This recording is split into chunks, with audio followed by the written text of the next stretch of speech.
Midlife doesn't end pleasure, it deepens it.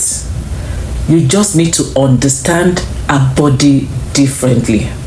Welcome back to Healthy You with Dr. Wumi, and today we're talking about something many couples whisper about, but almost nobody explains properly.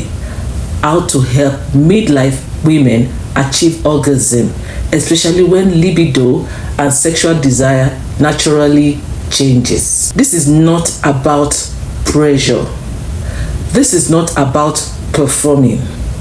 This is about understanding the female body, the female brain, the female and the hormonal changes, the shifts that happen between 40 and 50, so that intimacy becomes easier, safer, and even more satisfying. Disclaimer: this is for educational purposes only, and it has to be consensual and also medically safe. So let's go to what we have to talk about today. Why midlife libido changes? Why is it that things just go here and there around midlife? There are a few reasons. When the estrogen level drops, it makes the vagina dry, causes slower arousal. Testosterone also dips, which causes reduction in desire. Stress, sleep changes, mood fluctuations also affect sexual pleasure. Body image also shifts, and the busy life, career, parenting responsibilities. None of this means she doesn't want intimacy. It's not right. It means our body needs a different approach. And the three key pleasure zones in a woman, the first one is the clitoris, which is the main powerhouse. You heard me? The clitoris is the main powerhouse. It has about 8,000 nerve endings. External stimulation is essential for the clitoris to work and needs more time in midlife.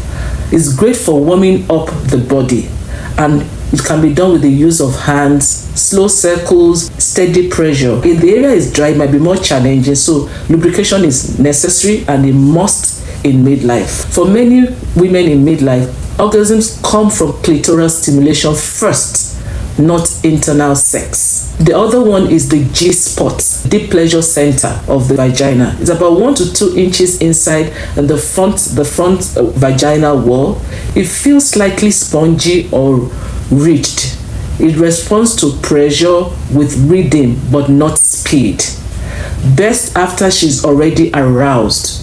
So it's best to stimulate that area when she's aroused, and it produces deeper, fuller orgasm. It is not a magic button, we should know that, but with patience, it's powerful. The other one is the A spot, and is the most underrated area. It's located in the deeper inside, just near the cervix, the front wall of the cervix. Stimulating it increases normal lubrication and is very helpful for perimenopause dryness. Gentle pressure only, slow depth is what stimulates this area. Many midlife women find the A spot more comfortable than the G spot. The biggest sexual organ, that's the brain, and we need to know about it. That is more than locating or identifying the areas in the vagina that can help with orgasm, but the brain is also very important.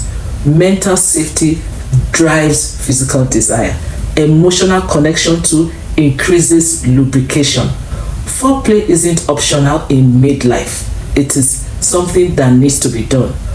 Words, attention, affection also creates a huge impact in helping with orgasm. Calm, emotionally connected woman experiences more pleasure, and this we need to know. If she's calm, if she's emotionally stable, it helps with sexual pleasure. Also, we need to know that hormones, moisture, and comfort is very important. Vaginal dryness will result in physical barrier to pleasure. She will always be scared to even attempt intimacy because of she's already preempting the pain she's going to experience. Lubrication is important. You might need to discuss vaginal estrogen with your doctors. Moisturizers, pelvic floor support is also important. Couples should treat dryness like any other medical symptom, not shame. You need to reach out to your doctor if the moisturizers are not helping for day-to-day moisturizing and the lubricants are not helping for to lubricate during intimacy. You need to reach out to your doctor for vaginal estrogens. There are some practical tips that can help couples to connect. Slow down, create emotional safety, improve communication, explore non-sexual touch, prioritize quality over time, schedule intimacy, don't wait for spontaneity. Sometimes it can be spontaneous, but you can also schedule it to for both parties to be prepared. Desire grows when connection grows. The more you connect as a couple, the more the desire will grow. Midlife is not the end of intimacy. It is the beginning of a more mature, connected, fulfilling sexual season. When you understand her, when you understand her body, respect her pace, and approach intimacy as a team, orgasm becomes easier, deeper, and more satisfying. If this helped you, subscribe and share this with someone who needs it.